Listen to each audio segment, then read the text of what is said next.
or others? Seeing none, I'll call the question on Amendment A2. All those in favor of Amendment A2, please say aye. Aye. Those opposed, please say no. No. That motion is defeated. We're back to the main bill. The honourable member for Fort McMurray Wood Buffalo. Thank you, Mr. Chair. And as this bill at 2.5 pages is very brief, so will my comments be. I just wanted to take this opportunity to rise and commend the government and the Associate Minister for Services for Persons with Disabilities for this cooperative and inclusive Amendment Act. I've heard from several in my constituency that this will go a very long way in ensuring that the needs and services provided to persons with disabilities will be adequately heard. The inclusion of the United Nations Convention on the Rights of Persons with Disabilities is an important and crucial piece to add to this legislation.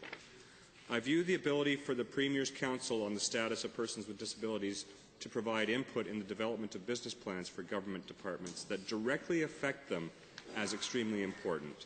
It's crucial to the betterment of all of Alberta that everyone affected by policies or a particular piece of legislation have their voices heard. My constituency is made up of a very large cross-section of all Albertans. This amendment will go a very long way to ensuring that those with disabilities are given an effective voice in decisions that directly affect them.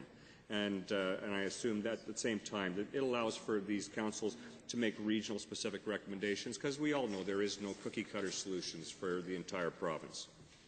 I especially like the addition to Section 3A, subsection 1I, stating that the Council will advise the government on reviews and development of policies, programs, and initiatives, and their implementation with respect to the effect on services to persons with disabilities.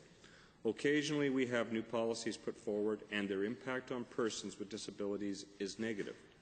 The ability for this to be reviewed by the Council prior to the change in policy helps to mitigate this possibility.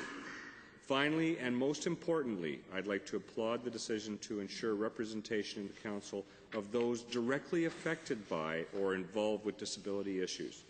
This is so important. The ability to speak on personal experience is integral to ensuring all aspects and experiences are included. I'm very pleased to support this bill and think it is important that all members here vote unanimously to pass this legislation. It is important, inclusive, and will ensure that constituents in my riding who have involvement and experience with disability issues will feel assured that their interests are being respected.